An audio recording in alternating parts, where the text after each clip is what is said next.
Selwyn, the police defend these vast new spying powers by claiming that they will be aimed at the gangs. In the public's mind, that is the headhunters, the mongrel mob and black power. Yet the actual definition of a gang by police that trigger these powers is just 3 people who know each other. Under this definition, we 3 would be considered a gang. How easy is it to manipulate New Zealanders into handing over their rights because of the gang bogeyman? Yeah, well, once again, you know, we're seeing the tightening up of legislation in an area which is getting extreme. You know, the concerns have been there relating to civil liberties and being erosions into civil liberties for quite some time now. Yeah. We're starting to get into serious territory that really isn't justified in the security concerns globally or even here in New Zealand. They do not back up this move in legislation here, I don't believe. The surveillance bill is where you're heading with this one by the sound of it. You know, and that one, you know, for example, this week, and you've had, you know, the government actually saying we will not move on issues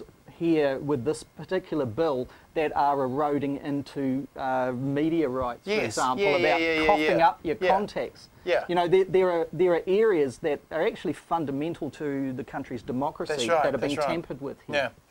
Stephen, these powers will be open to 70 other state departments by the mere signature of a minister.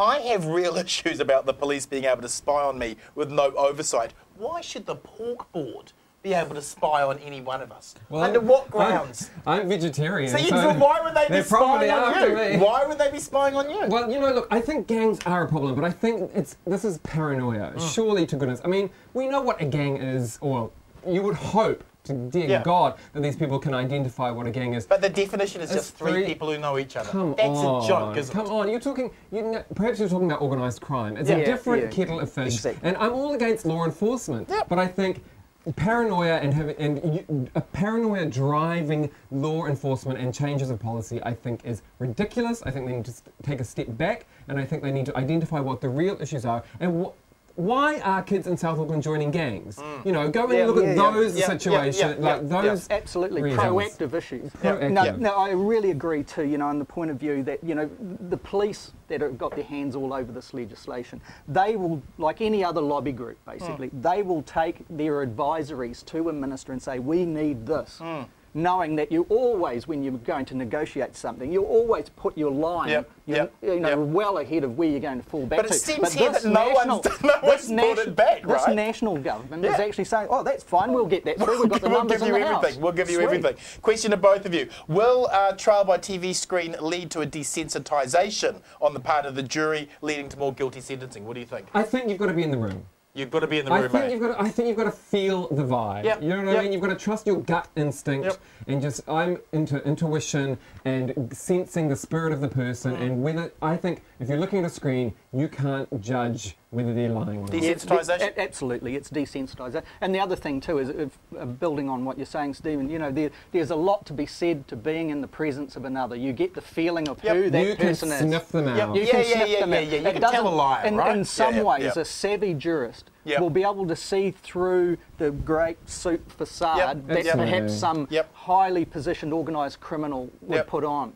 The camera's not always going to pick up the It's not going to pick up. Question to you both. How is society served by allowing the police a 3-day fishing weekend to spy on anyone minus any judicial warrant whatsoever?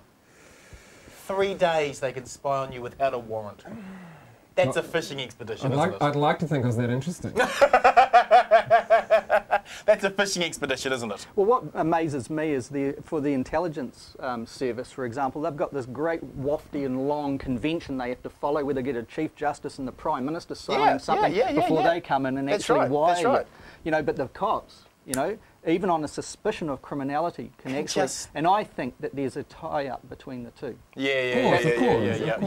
the information ends up going back into the central hub and then divvied out to the appropriate agency. To both of you again, TVNZ have spent more time on the life and death of Paul the Psychic Octopus than any critical analysis of the conveyor belt of Chief Justice or the new spy powers of the state. Is this the reason most New Zealanders have no idea what these changes mean?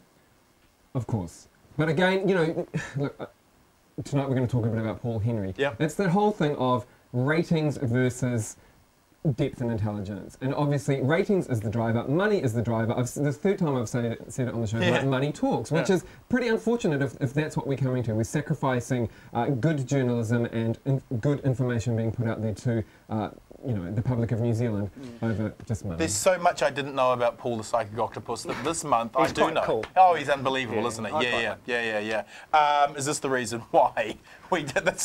The citizens in New Zealand don't seem to be aware of this. I think, it's an example of successful spin.